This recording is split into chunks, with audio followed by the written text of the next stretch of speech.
কাকা আমরা গ্রামগঞ্জ আমরা বাপসা ছাড়া একটা কথা কইতো যে গরিবের জীবুত গজবের হয়দা কেরে কইতো কথাটা আমরা হেনের এক বেড়া এমন কোন সমিতি নাই এমন কোন ইনফ্লুয়েন্সার মানে সুদকুন নাই যে টেহা আনছে না কেউ টেহা দিতারা না বাড়ি ঘর তুই ফলাইছে গাজীপুর যাবো ইয়ার ভূতে আমার এই দিনে কাকা তোমার ফিরছে আমি কেন আমার ফিরছাও একটা আইফোন কিনতাম এটা সরান লাগে না ভাই কি রে তোর সিয়া ডন কেলে ঘর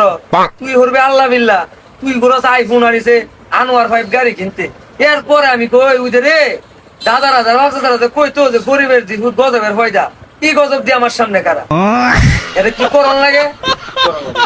নষ্ট যুগে বসবাস করি না এরপরে মনে হয় যে কয়েকশো বার আনলে জুতা দে ভাই রেখে আমার সামনে এই নষ্ট যুগ পড়েছি আর যা কয়েকটা বালা আছে এই যুগটা আমরা তোমরা চলার আমরার মতো বালা তো নাই বালা বুঝতে দিছে তাড়াতাড়ি যা বাচ্চা এই যুগ আয়া পড়ছি কইলে কেউ বাইতা কথা কই মাইসা কেউ খারাপ কথা আসামিসা কইছি না গরিবের জীবন গজবের পয়দা